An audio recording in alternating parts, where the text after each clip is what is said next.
Okay, hello everyone. This is the final part of our topic on nuclear chemistry. We have already learned about the structure of the nucleus, radioactivity, nuclear reactions, and radioactive decay. So now we will move on to our next topic, dating methods based on radioactive decay and how they are used to determine the age of materials and fossils. Okay, class.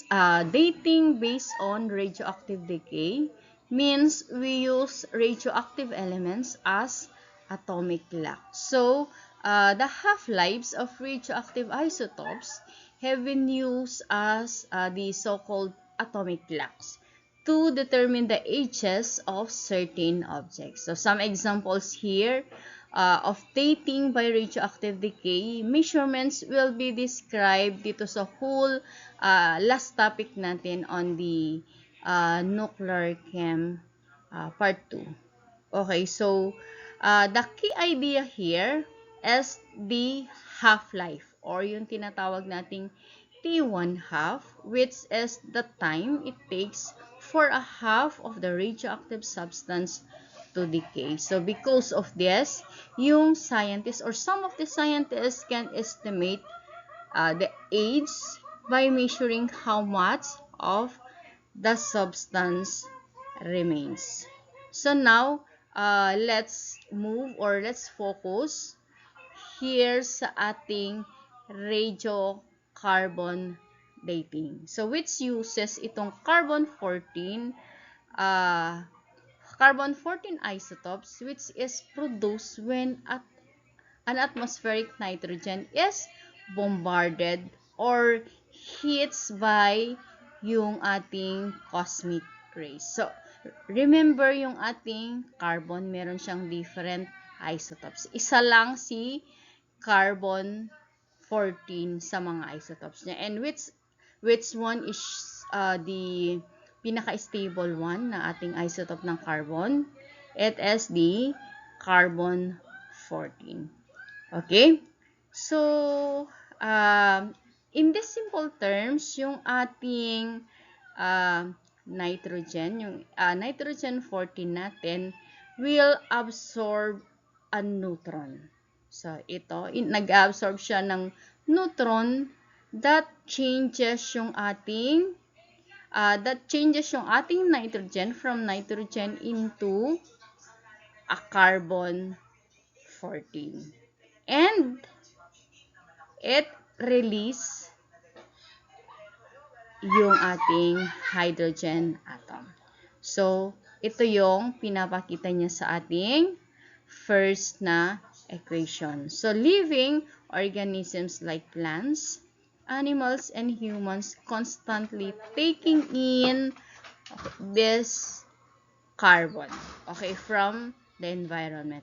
So, while an organism is alive, the amount of the carbon 14 in the body or in our body stays balanced. So, habang buhay or habang tao man, hayop, or an organisms, or anong klaseng organisms, basta buhay, yung ating carbon is balance or stays balance. Okay? However, pagka yung organism or the organisms dies, it stops taking in yung carbon. Okay? From that point, it directs us dito sa next na topic. So, from that point, the carbon 14 inside, it starts to decay. Okay? Decay and back to nitrogen 14 as shown by this equation. So, resulting or releasing a beta particle.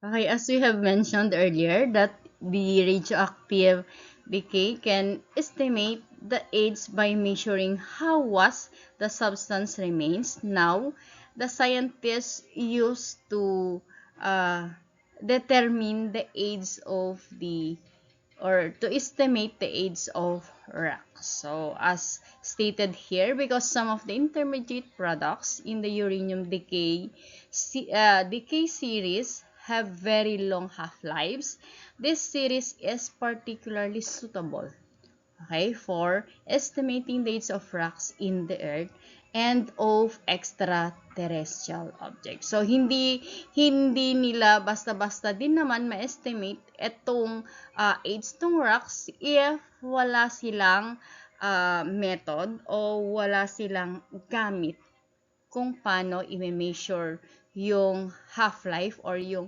age ng ating rock. So please take note na lang because this is not included dito sa slides yung ating method or yung material natin as the radiometric dating. So, ito yung ginagamit or ito yung process to measure the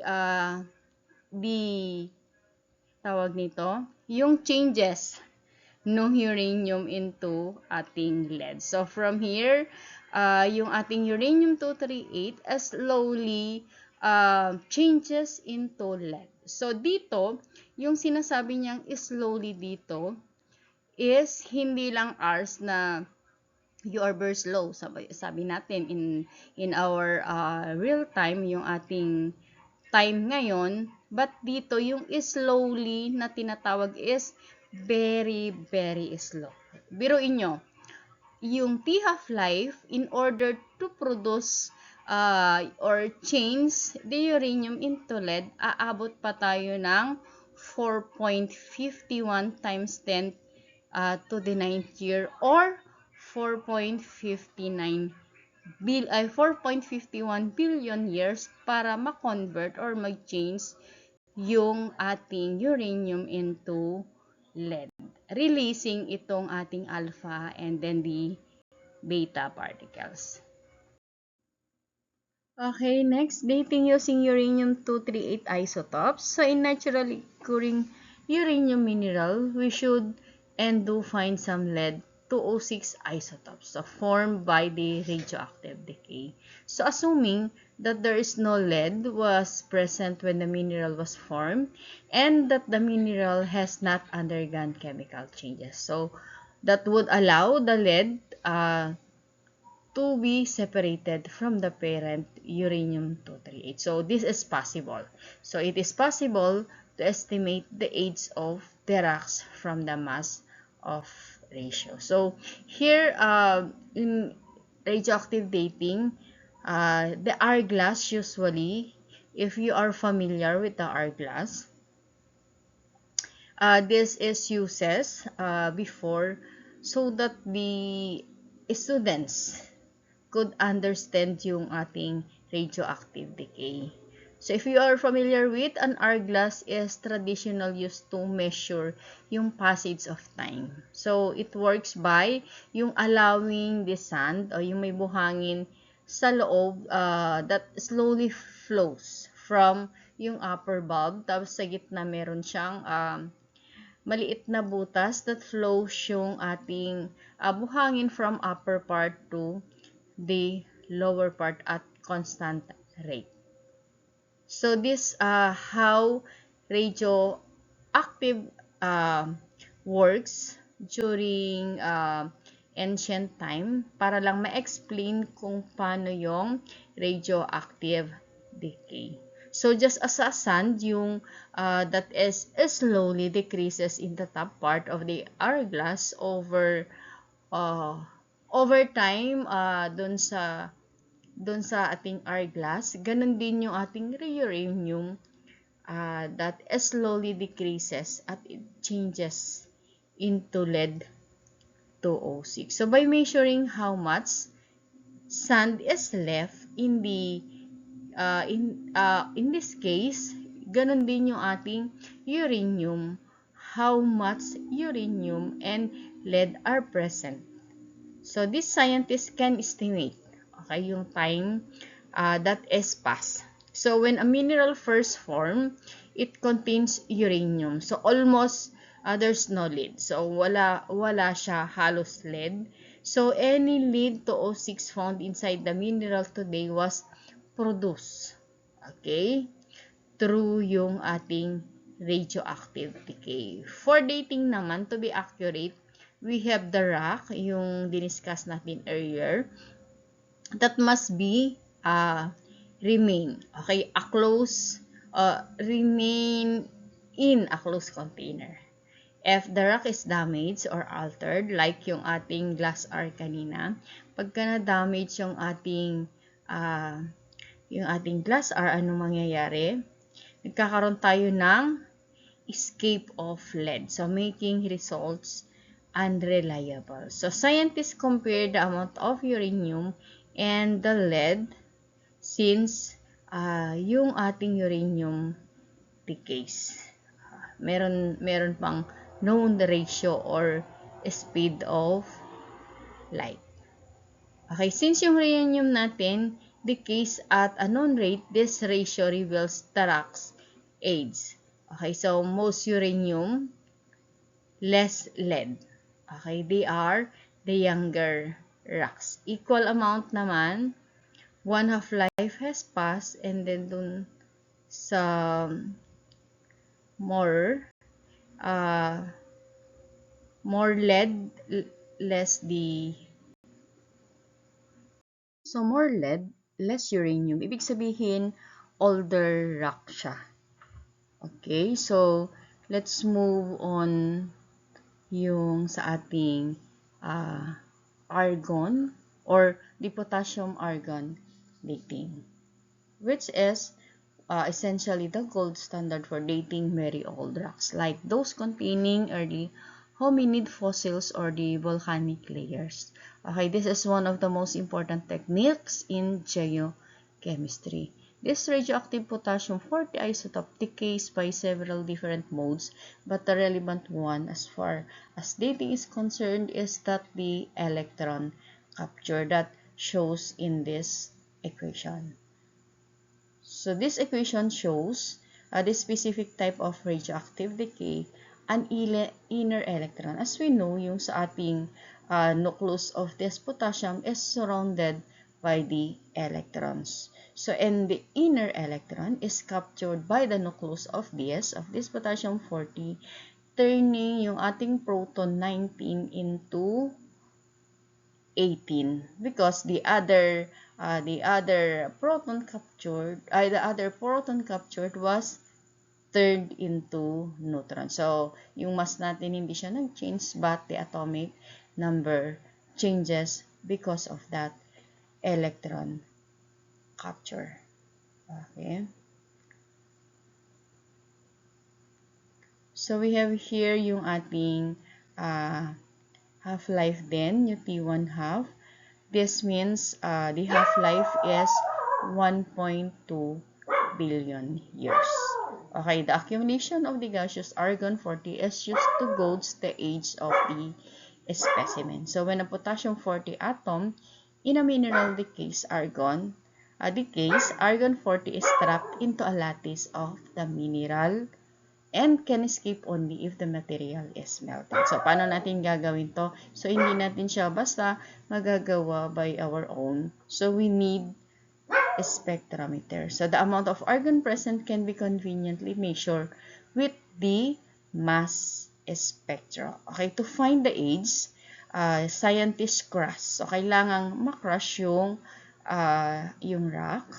And, of course, kailangang i-heat and be melted. So, kailangan magkaroon tayo ng temperature, or it can be heated or with a vacuum. Okay, so this releases the trap.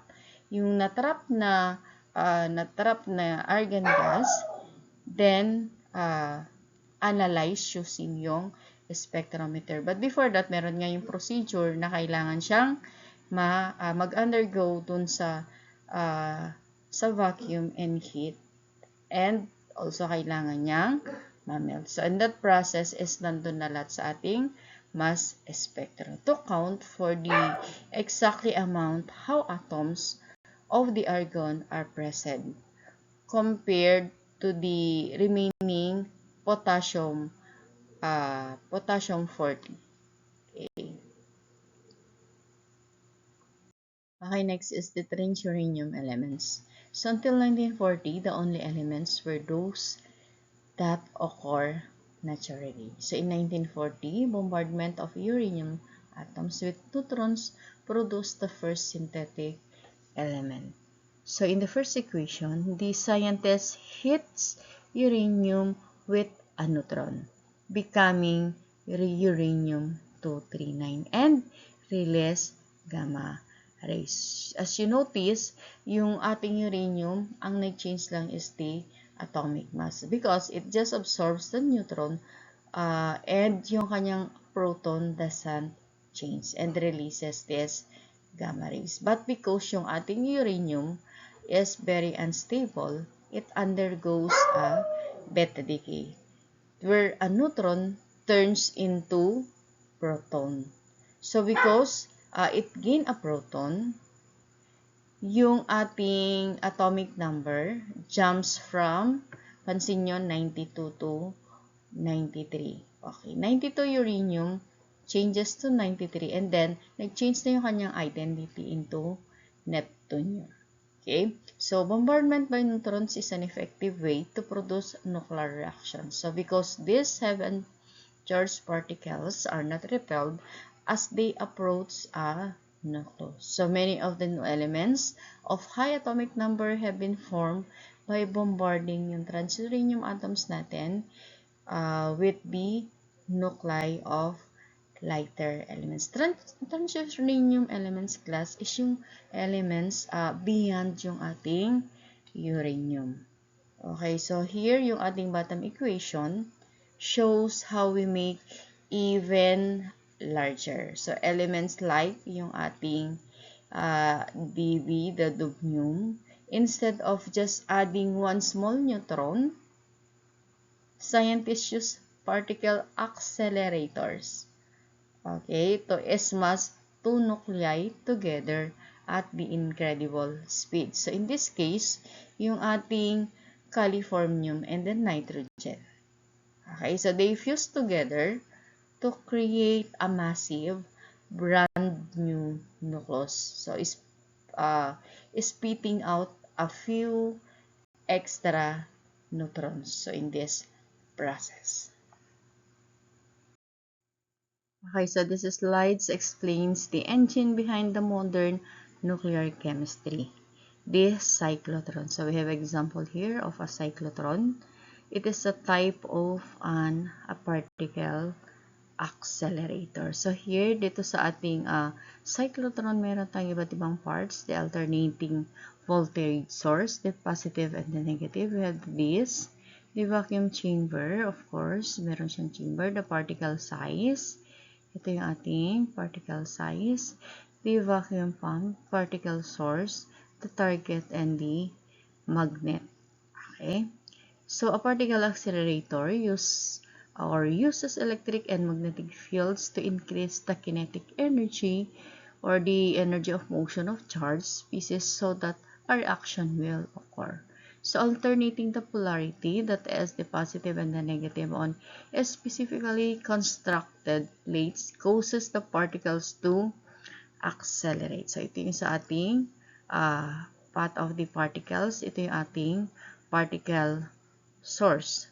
So, to accelerate along yung ating spiral path. So, when they have the energy necessary to initiate the desired nuclear reaction, they are guided out of the accelerator into a collision. So, with a target substance. So, meron tayong target substance in this part. So, this is how yung ating atoms fuse together to create those tritium elements like yung dubnium or yung ating plutonium that we have discussed in the previous slide.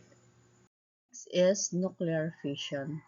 So, nuclear fission, okay, is the process in which a heavy nucleus, we have the mass number greater than 200, divides to form smaller nuclei of intermediate mass and one or more neutrons. So, because the heavy nucleus is less stable than its product. So, this process releases a large amount of energy. So actually class, this is essentially the opposite of what we have saw with the particle accelerator dun sa ating last na slide. Instead of smashing things together to make something bigger, we are breaking a top big heavy nucleus apart to release and energy and form a smaller nuclei. So, ito yung ating mga energy that is released. Okay? Although many heavy nuclei can be made to undergo fission, only the fission of naturally occurring uranium-235 and artificial isotope plutonium-239 has the practical importance. So the significant feature of uranium-235 fission is not just the enormous amount of energy released, but the fact that more neutrons are produced than one original capture in the process. So this property makes possible in a nuclear chain reaction, which is a self-sustaining sequence of the nuclear fission reactions. Okay, the atomic bomb. Okay, the crucial factor in the bomb's design is the determination of the critical mass of dito.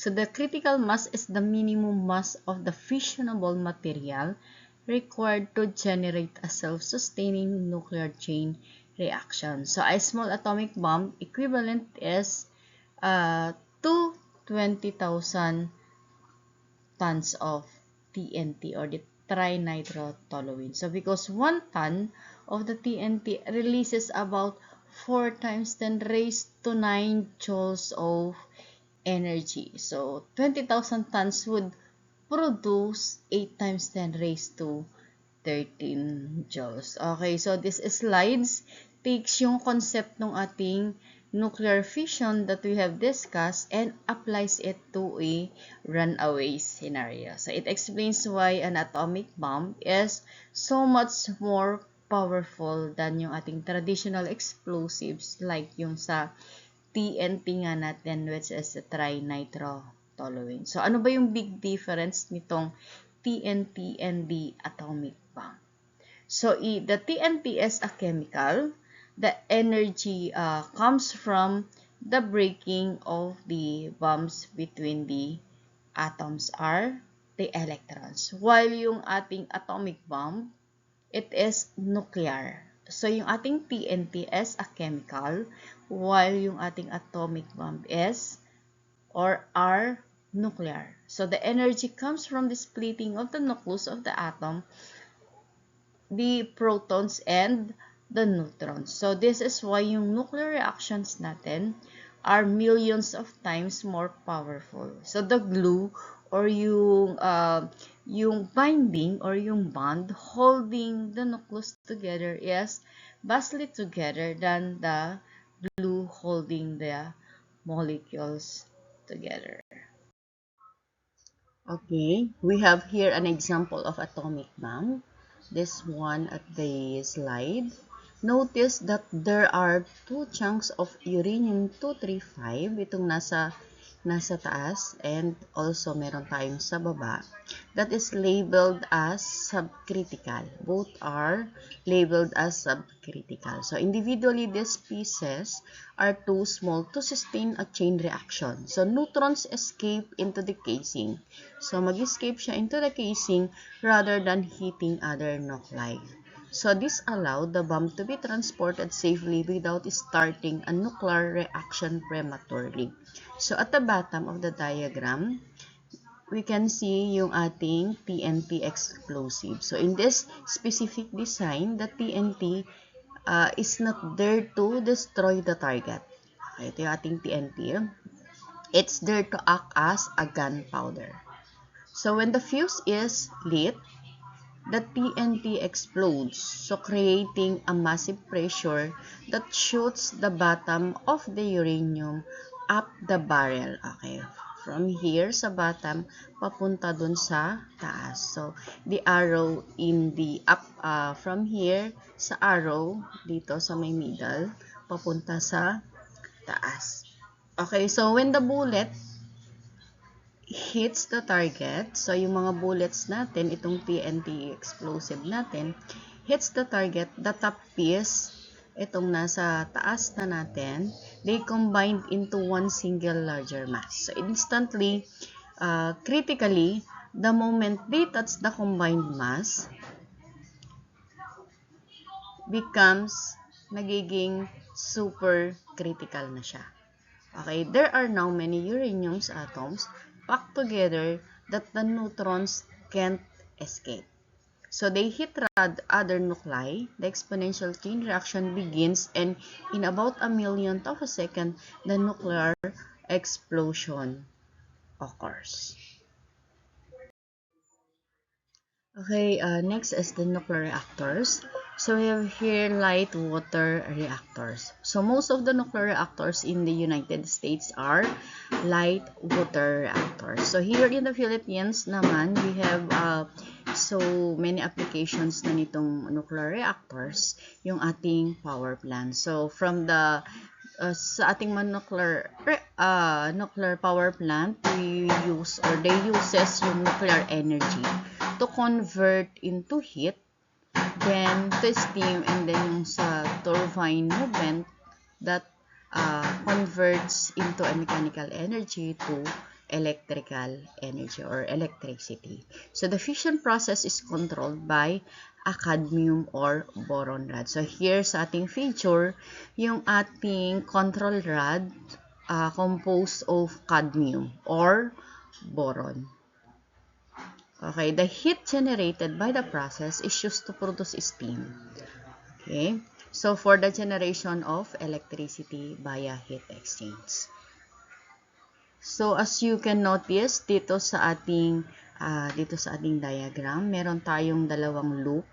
Itong orange one, red ba or orange? Okay, orange one, and we have the blue loop. So here, ito sa ating orange loop, yung water natin here touches yung ating itong part na to, yung ating radioactive core.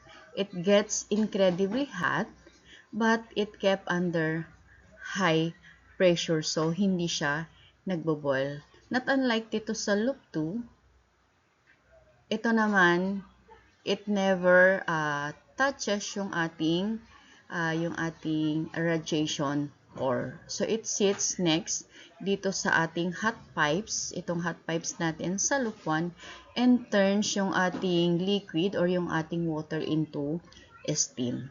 So dito na yung ating steam converted na sa mechanical energy, or ito yung sa ating turbine spinning. Ito may turbine, and then dun sa turbine spinning, dun na nagka-convert ng mechanical energy to electricity na.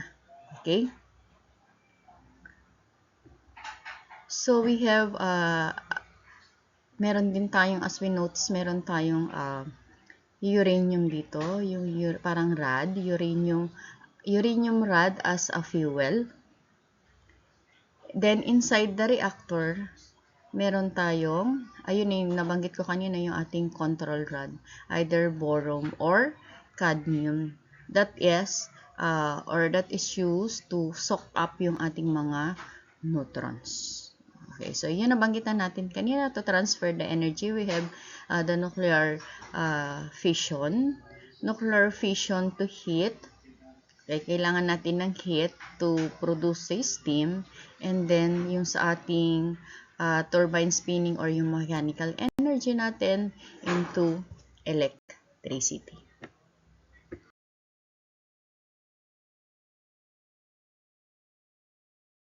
Okay, next is the heavy water reactors. Another type of nuclear reactor uses the D2O or yung ating heavy water as the moderator rather than the H2O.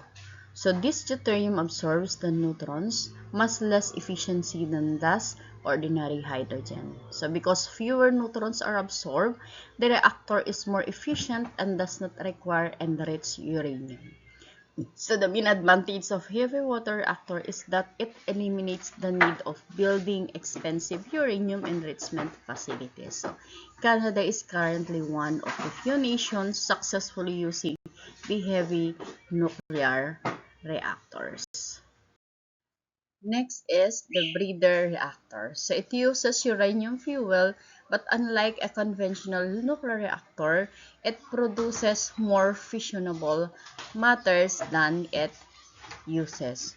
So here in capture a stable uranium-23892 absorbs absorbs a neutron, becoming a 239 uranium. Okay, in just 24 minutes, okay, that the uranium-239 spits out the beta particle. Okay, and turns into neptunium or the NP239. So dito naman sa beta decay number 2, it after or yung kanyang half-life after 2.35 days, yung neptunium naman turns into plutonium. Okay, so in this matter, the non-fissionable uranium-238 is transmuted into the fissionable isotope plutonium-239.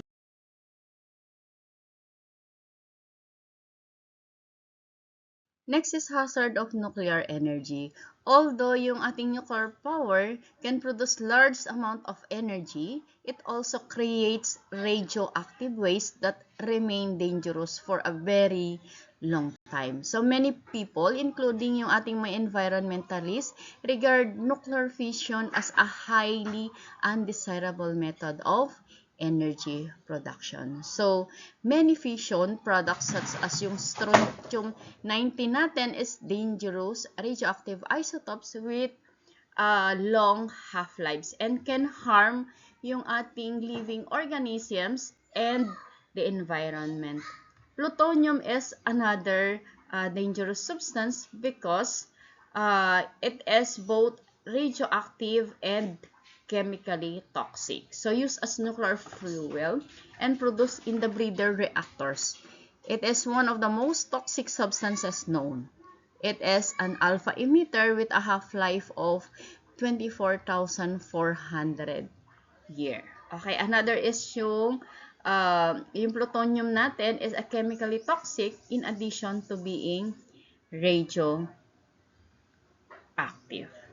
Okay, so making its storage and disposal is a major concern also. Okay, next is the nuclear fusion. So fusion is opposite of fission. So instead of splitting an atom apart, you are slamming a small nuclei. So the combining of small nuclei into larger one. So for the lightest element, nuclear stability increases with the increasing mass number. So the behavior suggests that if two light nuclei or fuse together to form a larger, more stable nucleus, an appreciable amount of energy will be released in the process. So this is the basis of ongoing research into the harnessing of nuclear fusion for the production of energy, because fusion reactions take place only at a very high temperature. So they are often called yung ating thermonuclear reactors. Okay, so nuclear fusion, it is so-called the power of the sun. So nuclear fusion occurs constantly in the sun.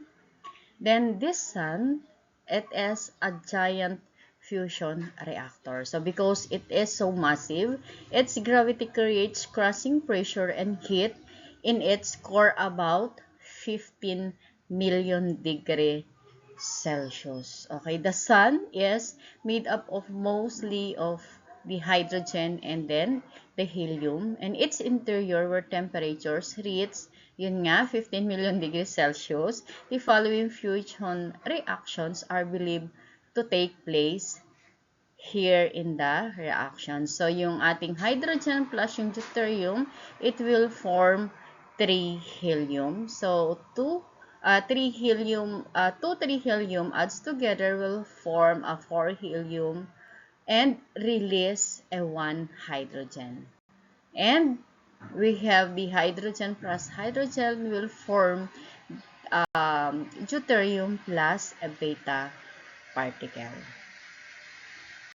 Comparison of fusion versus fission. So we have here the feature, yung kanyang action for the fission or the bomb reactors.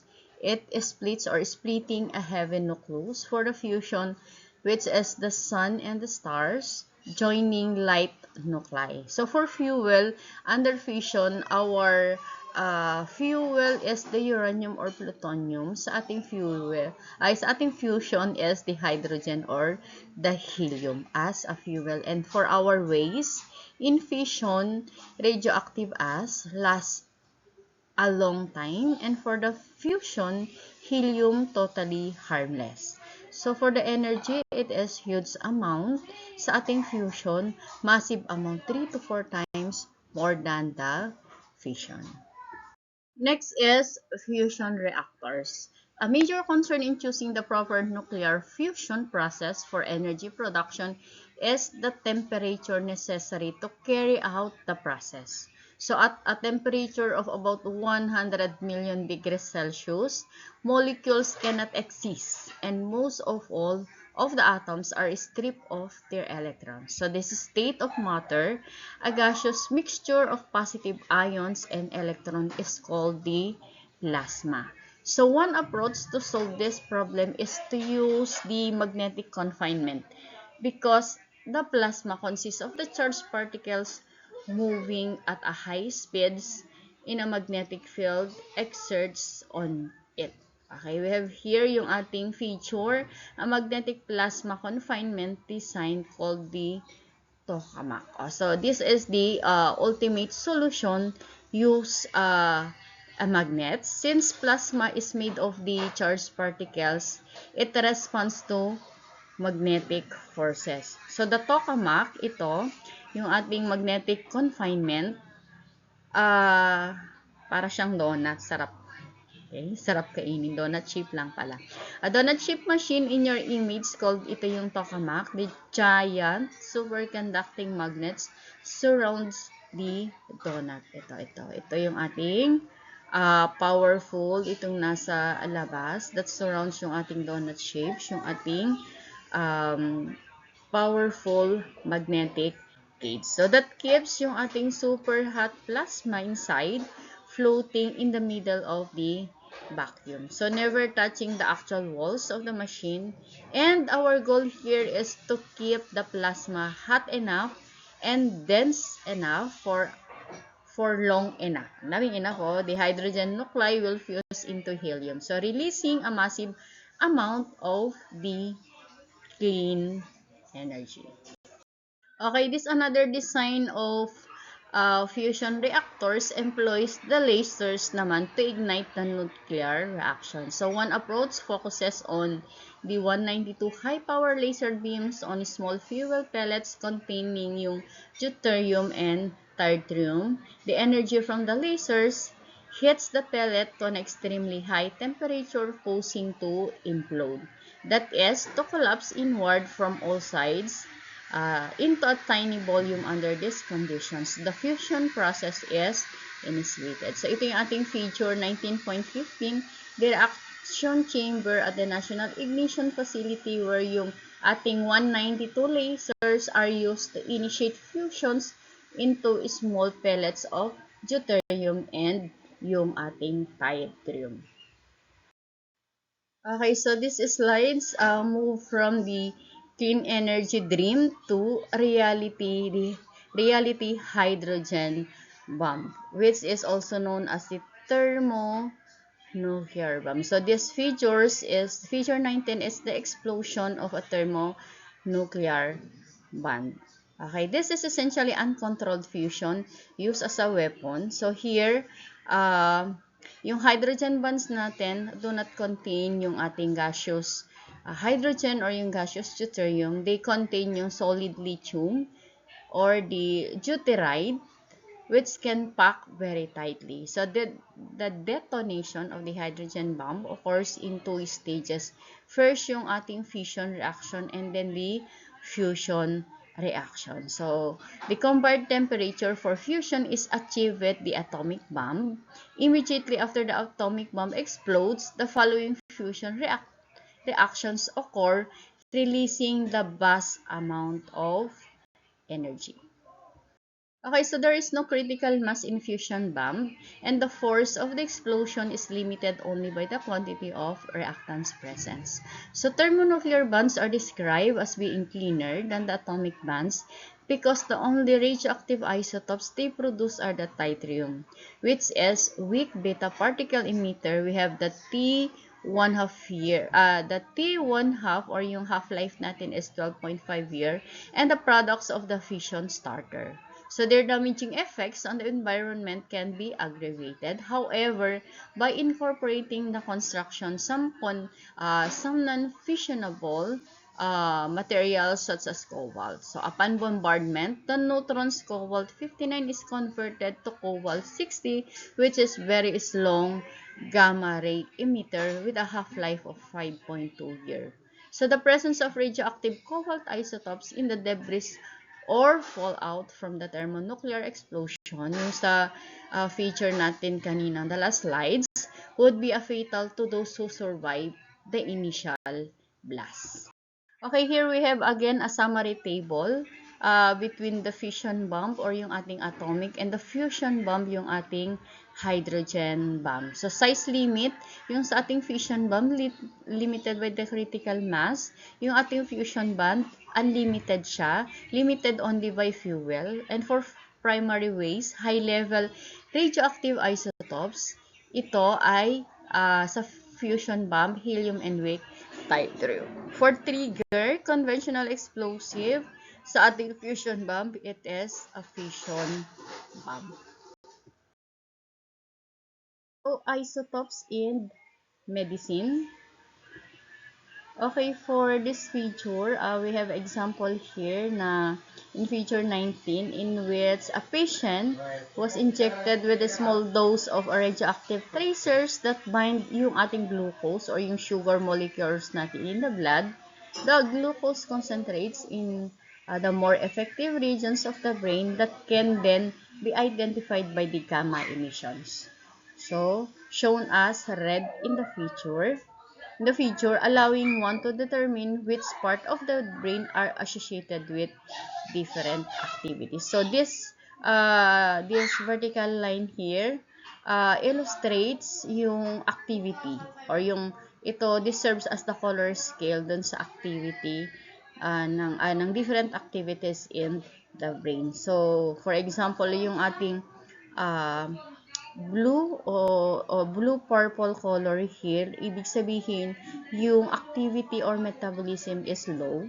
So under green to yellow color, yung activity is nasa medium siya, yung range niya. And then for red, pagka red color, mataas na yung kanyang activity. So the arrows are pointing to dito sa taas na. Okay?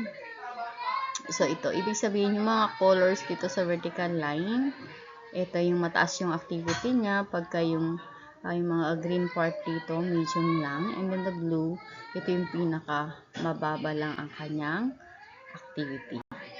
Okay?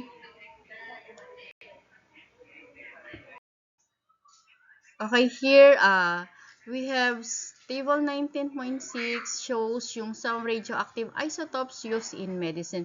We have here yung sa isotopes, the half-life, and yung kanyang uses. Example natin here is yung isotope of fluorine. We have a half-life of very short half-life lang, 1.8, used as brain imaging only and bone scan. For the sodium 24, yung kanyang half-life is 15 hours. So, monitoring yung blood circulation. So, for phosphorus 32, 4.3 days. Location of ocular brain and skin tumors. Yung 43, meron tayong half-life of 22.4 hours. We have myocardial scan. We have here yung kanyang for half-life is days. And meron din tayong years. So, dito sa cobalt, we'll focus as yung kanyang half-life is longer, yung and high energy, making it deal for cancer treatment. So, pansinin nyo, dito lang sa pinaka mahaba yung half-life, ginagamit siya as cancer treatment. So, the longer half-life and yung high energy, making it deal for cancer treatment like yung ating killing of tumors or tumor cells or sterilizing or yung sterilization of the medical equipment by blasting away yung kanyang bacteria. Meron tayong sample problem dito pero napagawa ko na to in advance sa inyo. Hopefully, nagawa nyo na. Okay, so this is the last part of our slides. So, please read this kasi isasama ko ito sa inyong final exam. So, this is the last part of our topic for today. Good luck sa inyong final exam and hopefully lahat sa inyo pumasa. Okay? Goodbye everyone.